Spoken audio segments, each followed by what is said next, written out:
मैं मानता हूं कि गंगा जी अधिक आवश्यक हैं देश के लिए विकास के मुकाबले में।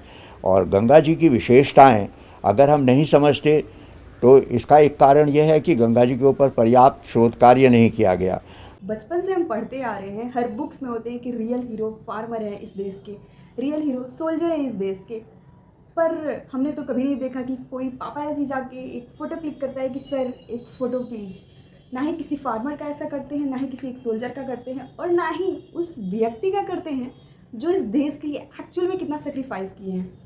मैं उस हीरो की बात करने वाली हूँ आज के इस वीडियो में।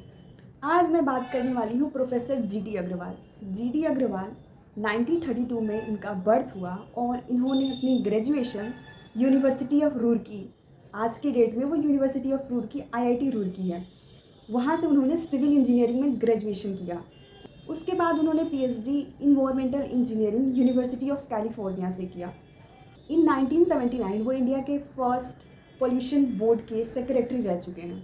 इनके अंदर रिसर्च हुआ तो ये पाया गया कि गंगा में बैक्टीरिया को मारने का खुद ब खुद कैपेसिटी रखता है, वो खुद फाइट कर सकता है गंगा का पानी।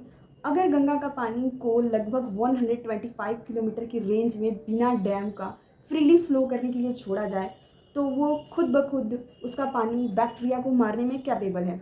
उन्होंने ये भी रिसर्च किया कि 125 किलोमीटर के अंदर जो भी डैम बने हुए थे उसका पानी लेकर उन्होंने टेस्ट किया और उससे पता चला कि ये जो पानी है ये कम कैपेसिटी रखता है इन कंपैरिजन कि 125 किलोमीटर वाला जो वाटर है उसके कंपैरिजन में।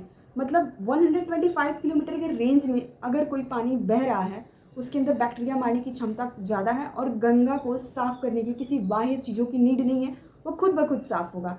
और आजकल तो आप देखते हैं कि गंगा को साफ़ करने के लिए हम और आप कितना ही एफर्ट डाल रहे हैं, तो कम से कम इस डैम को बनाने के लिए जो गवर्नमेंट कर रही है, डैम बनाकर खुद का प्रॉफिट जो ले रही है, इस डैम को बनाने के लिए इसको रोकने के लिए कोई तो उपाय किसी को तो करना था और किसी को इसके आगे आना था कि कैसे इसको रोका जा सके। इसी डैम को बनाने से रोकने के लिए प्रोफेसर जीडी अग्रवाल 13 जून 2008 को अनशन पर बैठ गए और इनके अनशन पर बैठने के कारण सरकार को झुकना पड़ा। 30 जून 2008 को गवर्नमेंट को इनके आगे झुकना पड़ा और गवर्नमेंट ने एक एग्रीमेंट साइन किया कि 3 मंथ के अंदर अंदर इस पर कार्यवाही होगी और इसको कोई ना कोई एक रिज़ल्ट सामने आएगा।